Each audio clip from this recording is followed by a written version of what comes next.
Thanks once again, everyone, for attending on how to create a proactive marketing strategy. This is the first of multiple series that you can actually attend, and I'll explain that further. So proactive marketing strategy is basically the methodology that we use here at Me Media, and we develop the strategy and we execute on that same methodology. So it's been tried and tested by us constantly. Testing and measuring the methodology and where we can improve it hasn't needed a lot of tweaks in recent years, but early days it certainly did. So let's see if we can move on. So my name is Chris Hogan. I founded Me Media Marketing Agency, and for the past 20 plus years have been developing this methodology. It certainly didn't exist 20 years ago, but in the last five, maybe more, probably 7 years. It's actually been something that we have needed and we've implemented, but there was an essential part missing, and that was actually purpose. So the methodology is designed to win the hearts and minds of your team and customers. For life is a big statement, but there's actually a famous quote: people won't always remember what you did, but they will remember how you made them feel. And if you're able to have an emotional response with your customers, then essentially you're going to establish a long-term relationship, if not for life. So back to the history. Again, look, 20 plus years ago, I was the guy stuck in the trenches, actually developing e-commerce websites, which fast moved to SEO, then Google advertising, social media, video production, content marketing. And today we're heavily focused on the marketing strategy piece at the very beginning, but we still do all of these other pieces. It's just that I don't have to do them. So we do actually have a couple of our customers on the webinar today, and one of them happens to be an e-commerce client. So that's still happening today. So the book, you've probably heard about the book, whether or not that's through my promotion or someone else referring it to you, but mostly my promotion, I would say. And look, a little bit of history. It took 2 years of writing, but it took that 20 years of research/failure, as it's otherwise termed, basically to develop that book. It wasn't until 2019 that I started writing it. And to be perfectly honest, I didn't know that I had a book in me. I always wanted to write one. And lo and behold, my friends at Key Person of Influence program, you can look them up. They helped me extract a book out of my brain, which was absolutely fantastic. And to be honest, there's a saying by Daniel Priestley, who's the guy that founded Key Person of Influence program, and he says it's not the book that you'll read that'll change your life, but the book that you write. And it is actually it still astounds me today that people enjoy reading my words. So inside this book, could you, if you have got it, sorry, I was going to say, could you just mute yourself just in case you do get a phone call? I just heard one go off there. A couple of phones going. So inside the book, it includes our marketing methodology. So, of course, reading these things, they don't always sink in fully. Hence why we offer this free webinar. And it includes our proactive marketing methodology. So it's the one that gets tested and measured every time we use it with our clients. We implement it at the very beginning, very important stage in actually embarking on a marketing campaign. And we found that when we didn't do it at the beginning, there was different results versus putting it at the end or in the middle. All attendees will receive a copy of my book. All you need to do to claim that book is visit chrishogan.com.au. It's right on the homepage there. Just plug your details into that form and I'll send one off to you in the next 72 hours. So the reason why strategy is super important is because we have identified these four major problems that essentially are happening right across all industries. The marketing methodology is industry agnostic. So one is putting a charity and cause as your purpose. I see this time and time again with organizations that basically want to align themselves with the cause, which is absolutely what we encourage. But unfortunately, they're putting that as their purpose, which is more of a corporate responsibility statement than it is a purpose statement. Everybody's purpose is to serve their customer, not necessarily make donations and support a cause.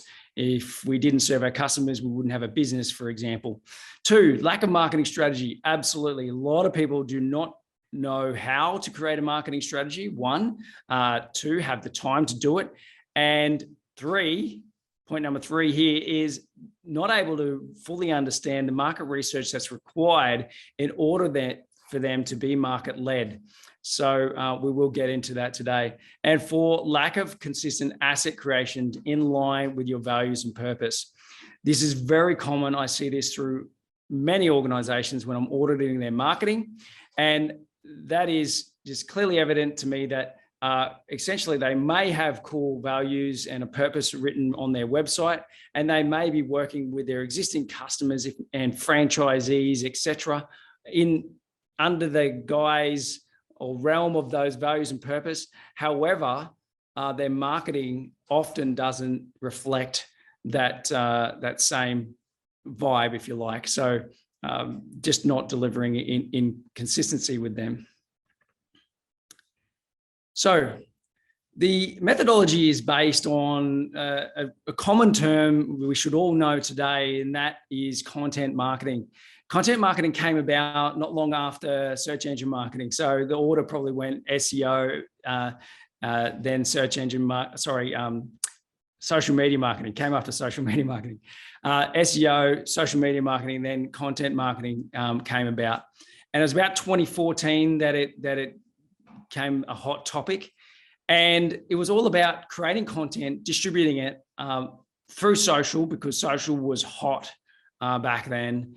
And then amplifying that reach. You would actually get some organic back then. It was, and even still today, there's some around hiding in certain places in certain social media channels. But most of the time, we do have to pay to play. So we do have to pay to amplify our posts on social. So, and when we do that, what we're doing is we're creating that content of interest to our customers, and then obviously distribution, which is turn on. It probably says Ignite there, it does, which is behind my little screen here. So Ignite is the paid amplification. And when we do that, we're actually distributing, getting people to click through to our website. And ideally what we're doing when we do that time and time again, we're actually getting new and return visitors occurring.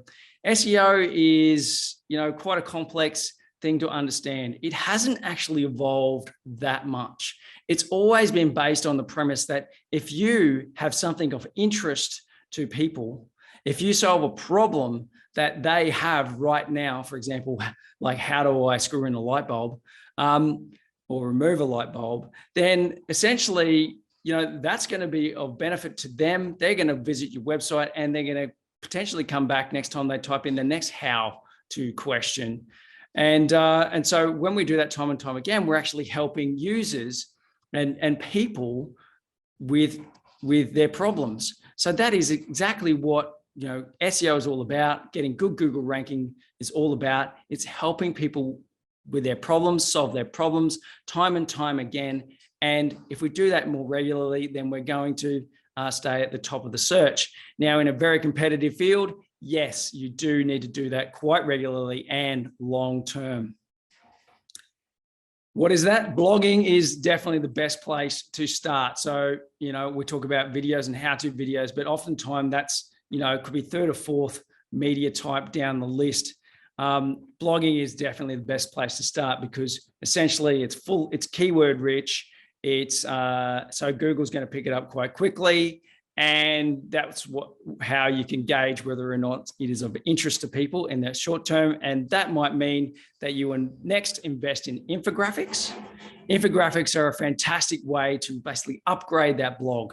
So if you've got a 1,000-word article that, you know, it's got steps in it and all the rest of it, and it's hard for people to understand, then an infographic is like basically the 30-second version of that. So taking that long form content and squishing it down into a basically step-by-step visual guide. Fantastic in medical scenarios. We've used that many times to basically calm the patient before and after, you know, surgery, for example. Great for locations, great for how-tos, and DIY actions, etc.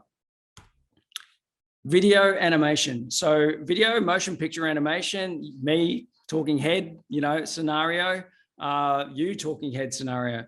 Now, if you're not into that, who could you get on camera?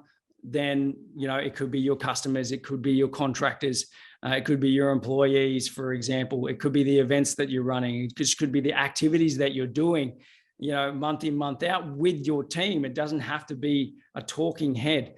But look, when we're trying to get something across, sometimes we move into the animation phase. So I said that the infographic was an awesome way to dumb down a blog. Well, the animated infographic would be the upgrade of the infographic. So, you know, you can see here, we had medical concepts that we needed people to understand. It was proper hard to explain, not only to patients, but also sometimes nurses and whatnot that were coming into those scenarios in hospitals. So other pieces of content that you can create would be things like podcasts, downloads. So PDF downloads, you know, that's a very popular way of attracting people. You know, here's my white paper, for example.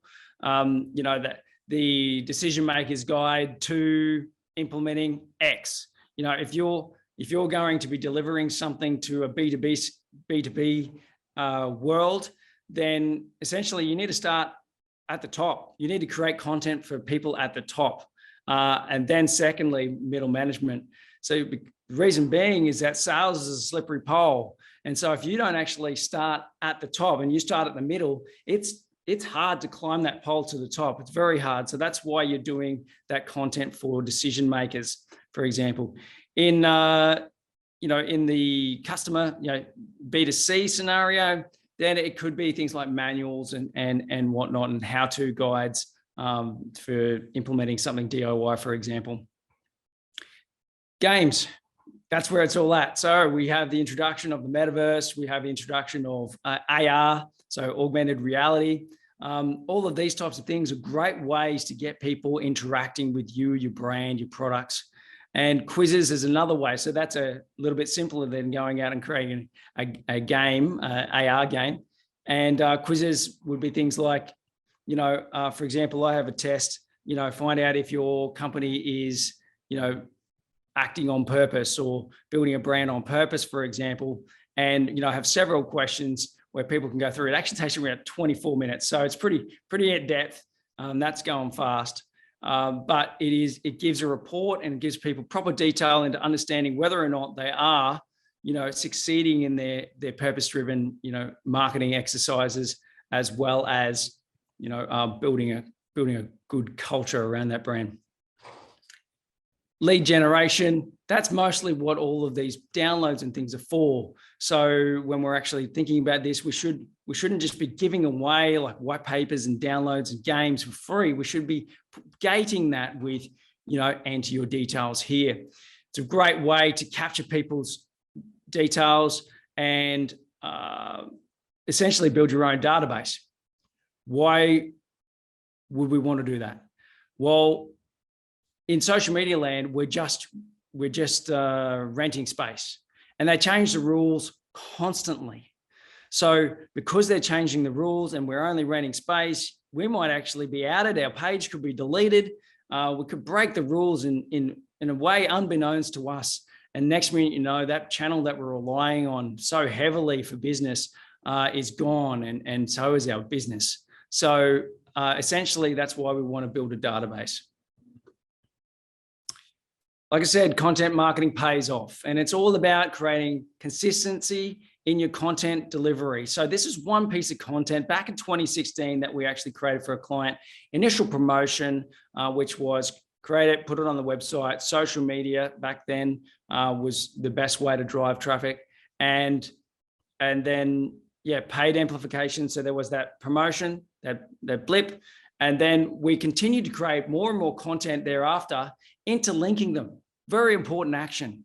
And lo and behold, that blog or that piece of content became so valuable to people that it just got from about, you can see from July onwards, it got all this organic traffic that we didn't have to pay for that piece of content. So you do that time and time again, your organic reach and searchability and discoverability through Google increases in its organic state so that you're not having to pay to basically get that traffic to you. You can unmute yourself if I miss a question or whatnot. Trying to run the all of the control panels here is a bit difficult. No chats, no questions. Move on. Well, going back. So what did I say about implementing a strategy? It's so much better to do it at the beginning. Here's a perfect example of when we implemented our strategy for our client, basically, midway through a campaign or the life with them, we got better results. Funnily enough, executing mine strategy was actually 10 times better than what they were getting anyway. So the action of doing content marketing is always going to be basically best practice, but with a strategy, even better. So there's a term called culture is strategy, and what we're doing within the methodology, the proactive methodology, is improving the culture of your organization through values and purpose, actions, and essentially that equals strategy. So how does this work? Well, when we're actually implementing our values in our organization, we look through the entire organization and we share those with each other. By all of us coming together and aligning on those values, then essentially we're going to be able to say, great, we're happy to work with each other. What I've discovered is that we all need a minimum of 3 values in common with others in order to get along and have a long-term relationship, whether that's in work, whether that's in life. And so when we do that in work, and how do those values play out? Well, one of the best places for it to be, I guess, pressured to play out is when the marketing department's saying, hey, we haven't done any cultural exercises here. Johnny's not happy because he hasn't been, had his social outing in the last 3 months.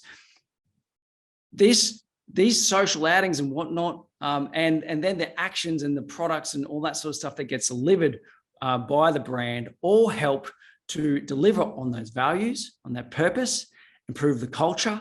And again, culture is strategy. So the proactive methodology, let me run through it. P stands for purpose.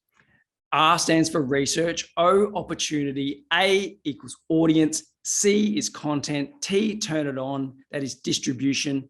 I, ignite. So we have to pay to play. V, verify and validation. Very important action when embarking on marketing campaigns. And E is to evolve.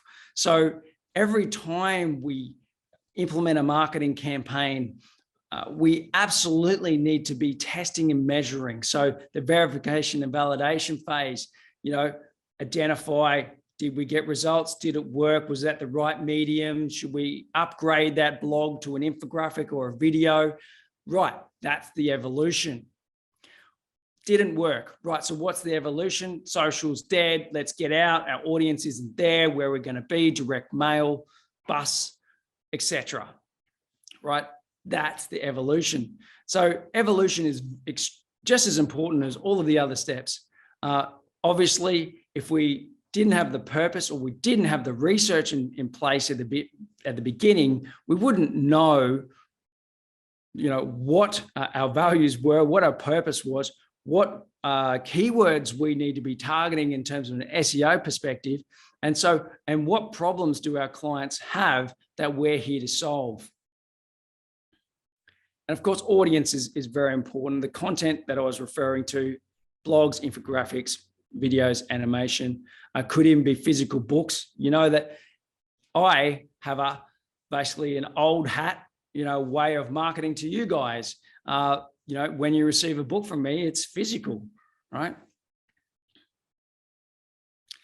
So under P, I have a sub methodology. It's the 6 Ps. And be honest, if it wasn't written here in front of me, I probably wouldn't remember them all. In fact, I often forget one.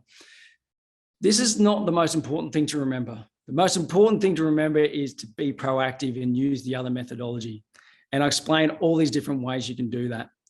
But the 6 Ps, this is how we lead on purpose. Do a workshop with your team and understand the values and passion of your organization and your team within it.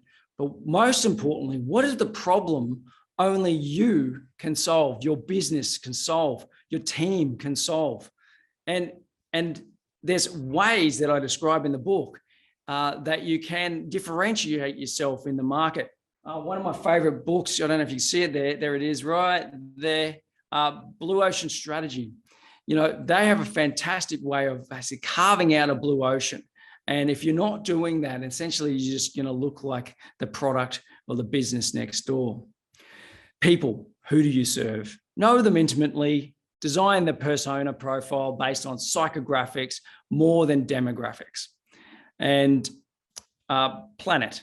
How does the planet benefit from your product? If you're not doing this now, then you do not truly understand what is important to the majority of audiences out there, and especially the millennial audience. One of the top concerns of the millennial audience is climate change. And what comes with climate change is sustainability and environmental impact. So, these things are very important to millennial audiences, which is the biggest cohort, in our lifetime. And we need to actually, take note of this. But it doesn't just have to be climate change and environmental. It absolutely should if you're doing physical products, but it could be those causes. For example, I'm doing the CEO Sleep Out in a few weeks, and it's super important to me that basically people have somewhere to go. I would hate to be that person that was, out on their ass with no place to, no shelter, with a family even, and no place to go, no one to help me. And look, I do donate to homeless on the street and have come to understand their problems, firsthand. And in the CEO Sleep Out case, it does actually help me realign my thoughts around how much these people are struggling and why they're struggling so much. It's not necessarily that they don't have a choice. They're actually just in a fight or flight situation where they're not capable of understanding their choices or prioritizing their choices. Product. Does the product solve these problems? Question, right? If it's not solving these problems, then the product is debunked. We need to change the product. And so this is where a lot of people come to me and go, Chris, you're a marketing agency. Why are you talking about culture and values and product problems and changing the product? Because they're important. And it's about being market-led, right? Marketing is delivering, solutions to the market. So if your product doesn't solve a problem of your audience, then it needs to be changed, thrown out for a new one, whatever. Profit. How do you plan to support the cause as a result of your profits? Very common these days, and very acceptable way to do that is to simply say, we'll do 1% of rev, okay? Or you can say 10 cents from every product sold, or whatever that is. It all adds up. And at the end of a financial year, you should be reporting those figures. because it's the impact statement that's truly important that comes beyond, basically building a brand on purpose. It's also showing that you actually did what you said you were going to do. So the 6Ps worksheet is something that I will actually send you. It's something that you should do with your team, and do it first on your own, and then go, right, this is the structure, and then do it with your team. If you're not doing this with your team, or you need a facilitator, that's exactly what we do as part of marketing strategy implementation. So if you would like to have us come into your organization and help you build a marketing strategy, a proactive marketing strategy, then we will do this workshop with you and your team. This is part of the research phase, right? When you start to understand your team, then you can start to understand the market. And look, there's really great ways to do that in terms of, surveys and whatnot. But one of the most amazing ways to do it is actually in person, asking questions. Your sample size audience should be plus 30 and a goal of 130 people. You can't do that.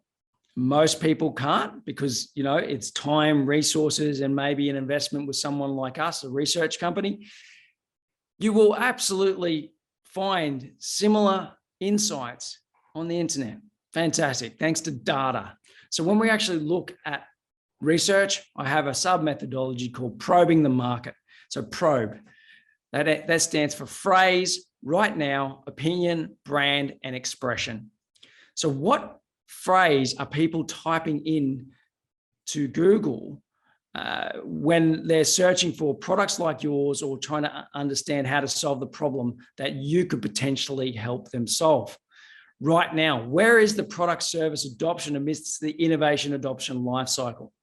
So innovation adoption lifecycle, you've probably heard of it. It's a bell curve, okay? It starts at basically innovation. So early adopters, early majority, late majority, laggards, and laggards. So essentially, if you are too early in that phase of innovation adoption lifecycle, then you will find that you could have 5 years ahead of you of essentially educating the audience about your product and the solution that it solves before you reach early adoption, right? Which is absolutely where the biggest growth is. And so when we're looking at right now, I want to give you an example. And I know I have a friend on here, Joel Denning. Joel, I started with Body Science. Joel works for Body Science. I started with Body Science back in 2001. That was still very early days for the supplement industry. And as part of that exercise, we were constantly delivering content to our audience and educating them on supplementation and how to and why they needed to consume supplements. There were some people that even worked with Body Science after me that I actually helped educate on supplementation, listening to Greg Young, the founder of Body Science. He actually used to educate people, mainly athletes, of course, in our office, and run workshops on supplementation and why it was important for strength and recovery. So this is just an example. Nowadays, you'd be like, yeah, supplement, absolutely, no problems, I'll get a supplement. But back then, it was a foreign topic to many, including the athletes. They were still consuming Macca's burgers before games and all sorts of stuff. So I'm sure that's not gone and forgotten, but it's a far better industry and a cleaner industry thanks to the likes of high calorie supplements that can improve energy, etc., and high protein to help with recovery. So that's just an example. Opinion. Who already has an opinion? So what's the competitive landscape look like? So that's really, really important, isn't it? Because if you're in a boiling red ocean where basically everybody has an opinion on what it is that you're trying to sell. Sorry, I got a little chat here. Thanks, Joel. You're a legend. I love your book, Chris. Thanks, mate. Sorry, that wasn't a question. That was more of a, whoa. Need to go back. Thanks, mate.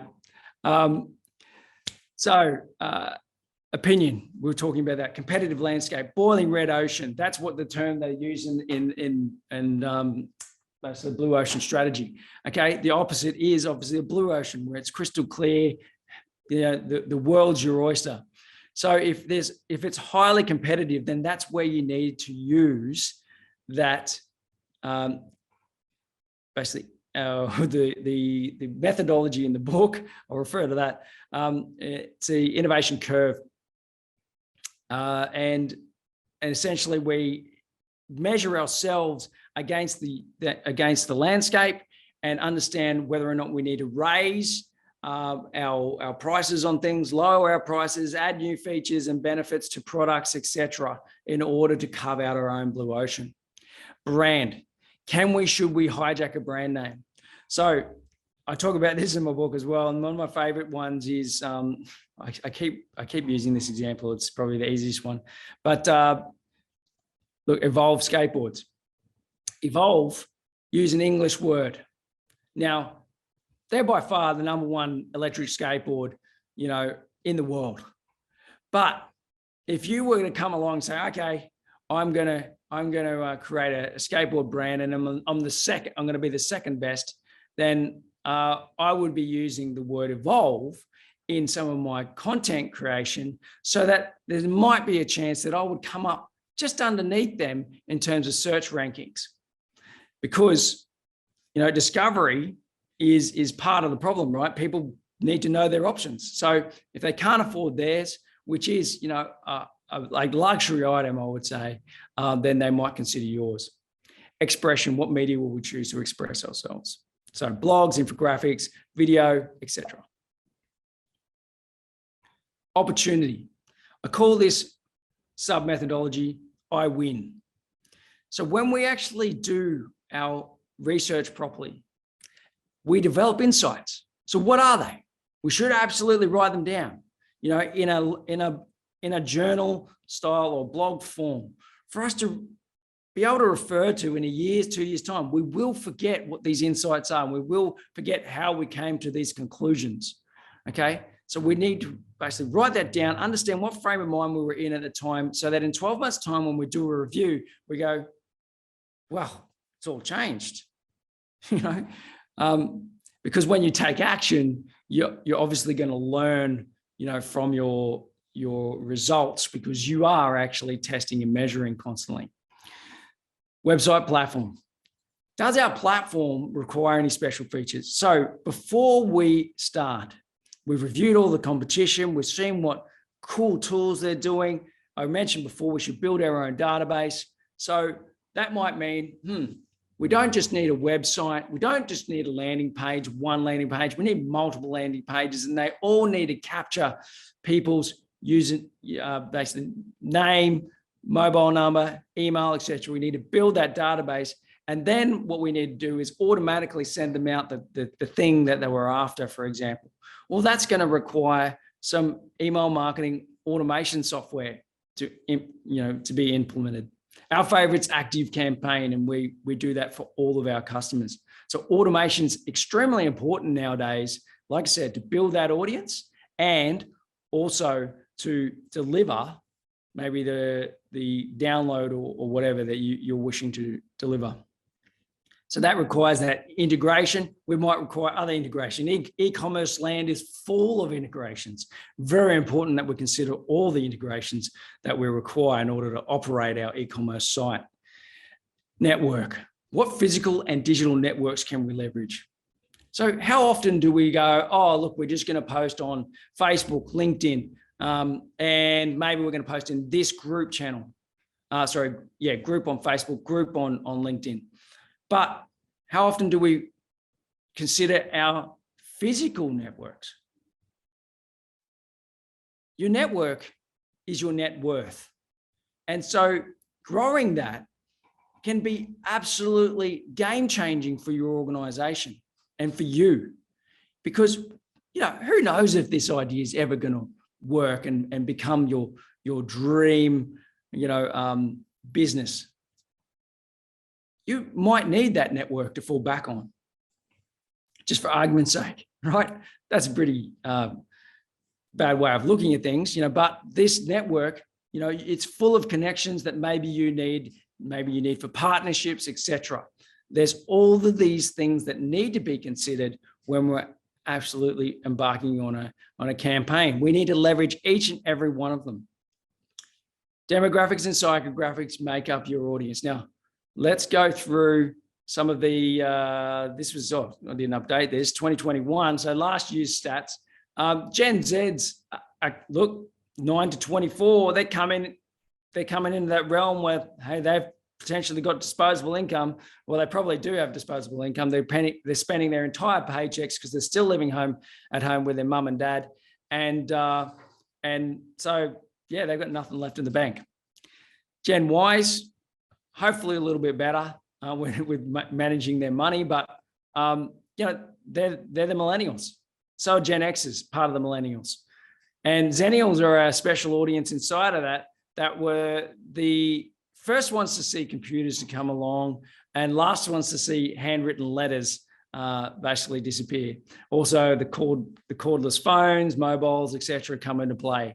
So that's a really interesting, I think, demographic that we're talking about there. And of course, you've got boomers, etc.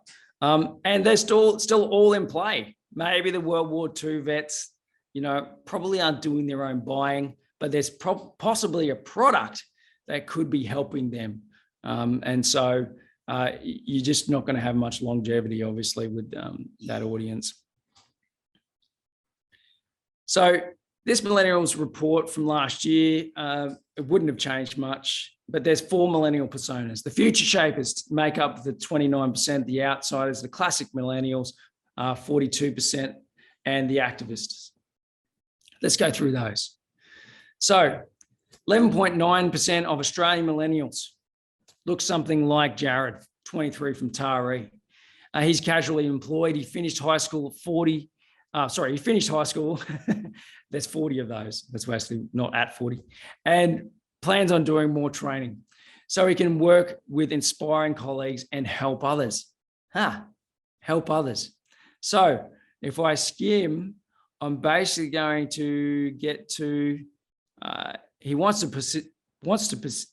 doesn't want to participate in politics or activism, but he does want to be able to travel, and is conscious of looking after his mental health, and will vote on the cost of living and housing affordability. Right.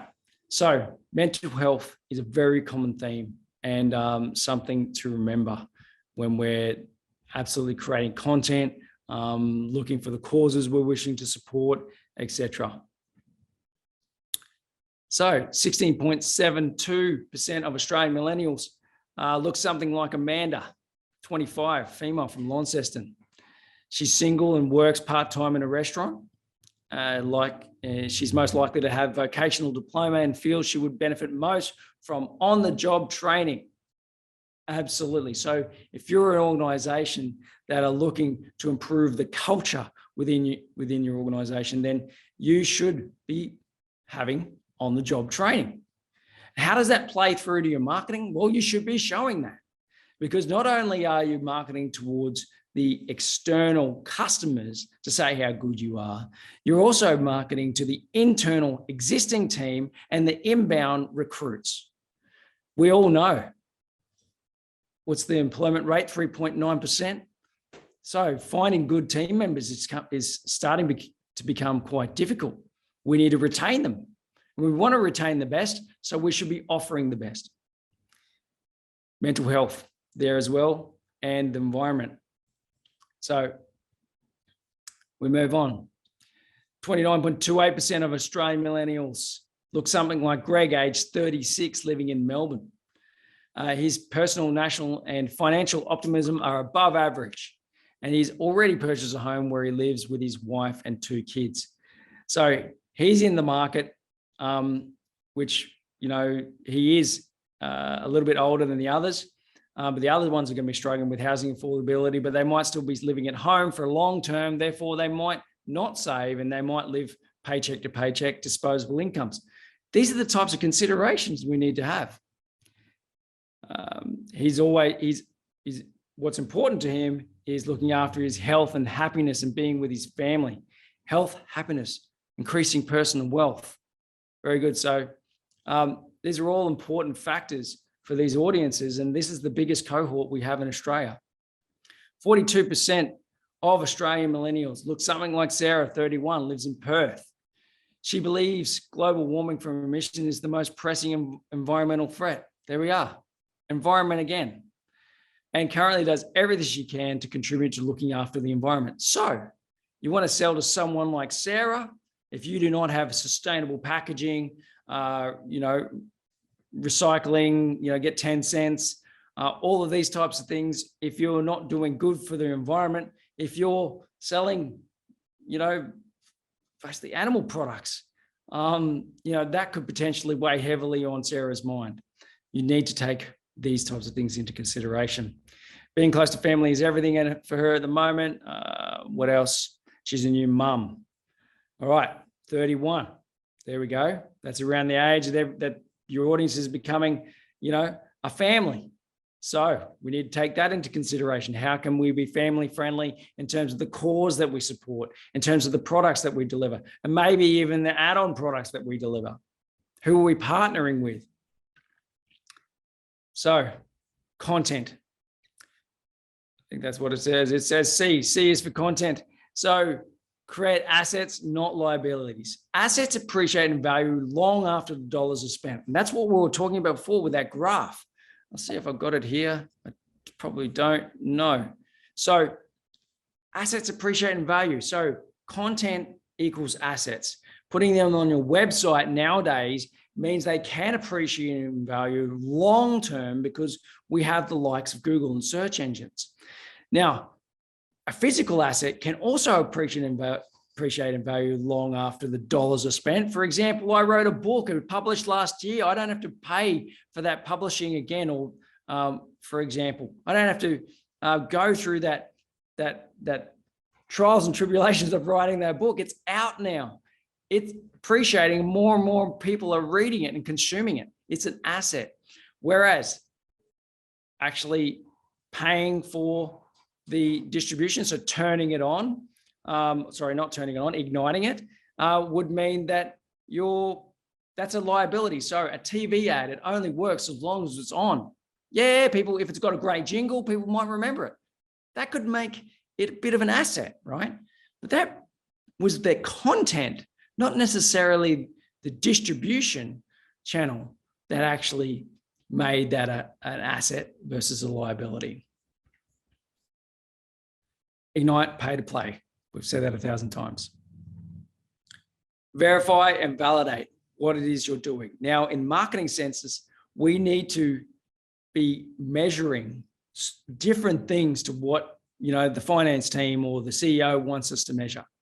And some of the most granular leading KPIs, traffic, lead conversions, average time on site, average page views, new versus returning visitors, and keyword rankings. If we as marketers aren't focused on that sort of stuff, then we're never going to see those lagging results like sales. Evolve, implement campaign improvements. So every time, it should be monthly. Every time you finish a month, you should be checking in and going, right, what did we do right? What did we do wrong? How can we improve? So definitely time for questions. We are 15 minutes under time. So guys, fire away. But I'm just going to show you a little bit about how effective the proactive methodology can be in helping you plan your campaigns, as well as helping you decide whether or not a campaign is a good idea. So just for example, you've walked into work, you've got a great new idea, maybe the CEO has done the same, and you both sit down and you go, oh, I've got this great idea, I think we should do this marketing because I spoke to my mate on the weekend and it was awesome. Or I spoke to my wife last night and we both thought it was awesome. Often a common word used in these scenarios. And, I think we should go with it. Oh, yeah. How much does it cost? Oh, $100. Great. Yeah, go for it. Right. That's called chasing the shiny thing. And it's also otherwise termed an entrepreneurial seizure. maybe it's, oh, we should create this product. Why? Because I thought so and my mate thought so. That's not a good enough sample size. So drawing a 9-box grid and writing proactive in it and then going, right, what's the purpose of this campaign? Oh, okay, yeah, it's sell more products, help more people solve this problem. You might be able to craft that out, right? Research, what have you done?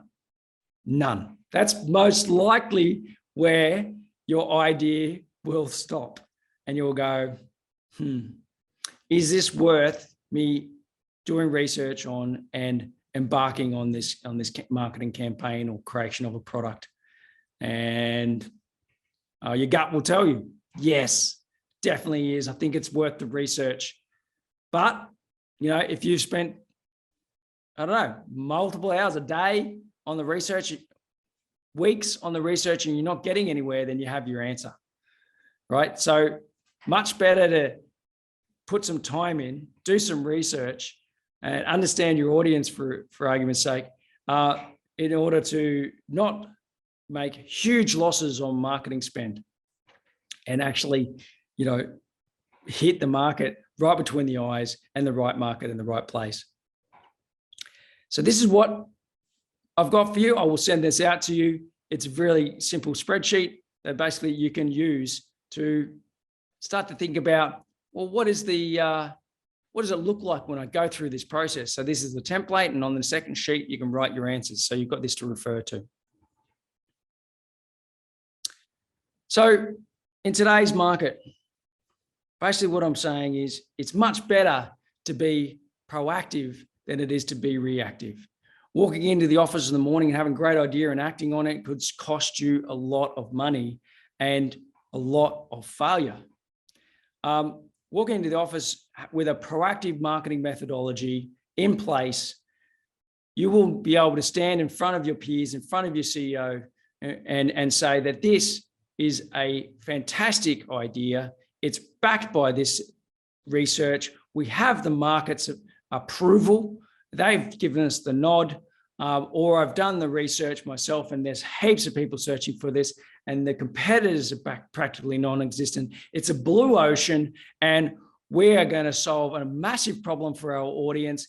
And while doing that, we're going to give back to this cause. And when we do, people are going to have an emotional response with us. That means that they not only like the product, but they love us for delivering it.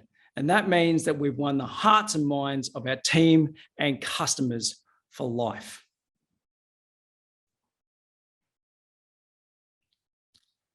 As mentioned, you get a free book. Go to chrishogan.com.au, put your details in there, and I'll deliver a book to you. If you would like me to audit any part of your marketing, any part of your strategy, or talk to you about implementing a new strategy, you can book a free strategy call, 30 minutes, on that same website, chrishogan.com.au.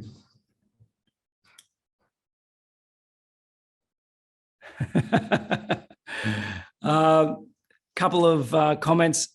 Thanks, David. I love the Body Science products. Glad there's a link back to now.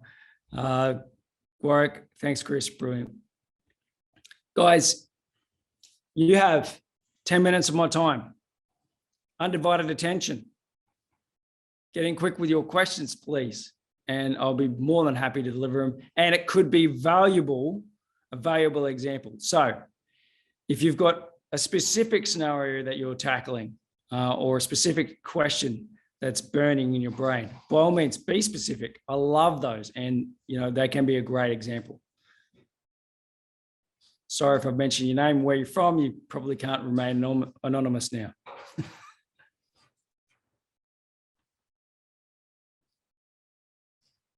Look, if there's nothing else, guys, thank you so much for turning up. I'll be in touch. Please do the same. Don't be a stranger. I would love to hear from you, and say goodbye.